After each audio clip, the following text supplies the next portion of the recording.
ایک فوارہ آپ ضرور ساتھ رکھیں. یہ فوارہ ہے, اس میں پانی بھرا ہوا ہے, پانی بھرا ہوا ہے. آن لائن ہم نے اس کو منگایا تھا. اس کا فائدہ یہ ہے کہ آدمی اگر حرم میں بیٹھا ہوا ہے اور اس کا وضو ٹوٹ گیا, اب اگر آپ حرم سے باہر نکل کر واپس جانا چاہیں تو یہ ممکن ہی نہیں. پولیس والے جانے نہیں دیتے, بھیڑ اتنی ہے. اب وضو ٹوٹ گیا, جگہ بھی سنبھالنی ہے, نماز بھی پڑھنی ہے جماعت کے ساتھ, اور وضو بھی کرنا, اب کیا کریں؟ تو آپ ایسا اپنے ہینڈ پرس کے اندر ساتھ میں ہر وقت پانی بھر کے رکھیں اور اس سے آپ وضو کر لیں. اس سے وضو کرنے کا طریقہ بہت آسان ہے. جیسے میرا کندھے کا رومال ہے, یہ چھوٹا سا جو نیپکن آتا ہے تھوڑا موٹے والا, وہ اپنے ساتھ ہر وقت رکھیں, اس کو گود میں بچھا لیں, ٹھیک, اور آستین چڑھائیں.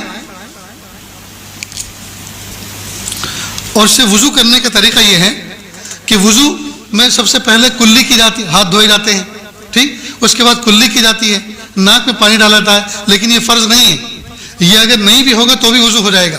سب سے پہلا فریضہ کیا ہے؟ چہرے کا دھونا, پیشانی کے بالوں سے ٹھوڑی کے نیچے تک, ایک کان کی لو سے دوسرے کان کی لو تک, یہ نمبر 1 فریضہ ہے. لہذا اس کا ادا کرنے کا طریقہ یہ ہے کہ آپ ایسے کریں.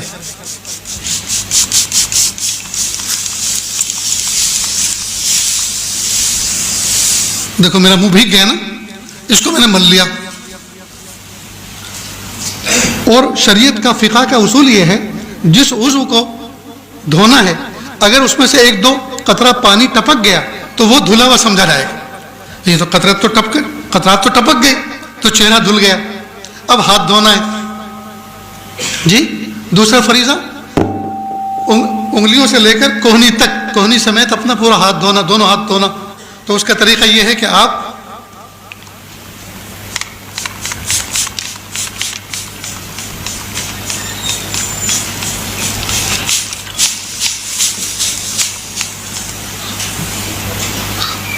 یہ آپ کا ہاتھ دھل گیا, ٹھیک. اسی طرح سے دوسرا ہاتھ دھونا ہے, اسی طرح دوسرا ہاتھ دھونا ہے. آپ میری طرف دیکھیں, بہت اہم کام چل رہا ہے. دروازہ کھولنا تو آپ نے یہ بچپن سے دیکھتے آئے ہیں, کھولتے بھی ہیں اور بند بھی کرتے ہیں. تم بھی کھڑے ہو یار, جو نہیں دیکھنے کا ہے وہ دیکھتے ہو, جو دیکھنا ہے اس کو نہیں دیکھتے. تو دوسرا ہاتھ بھی ہو گیا, ٹھیک. یہ تو میں نے وقت کو بچانے کے لیے ایک ہاتھ کو صرف ایسے ہی بتا دیا, ایک ہاتھ ایسے, تو دوسرا بھی ایسے دھونا ہے. اس کے بعد پھر ہاتھ کو تر کیا دونوں اور سر کا مسح کر لیا.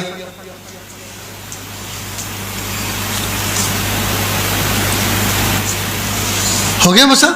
اسی طرح دونوں پیر کو دونوں. اب نہ دریا بہا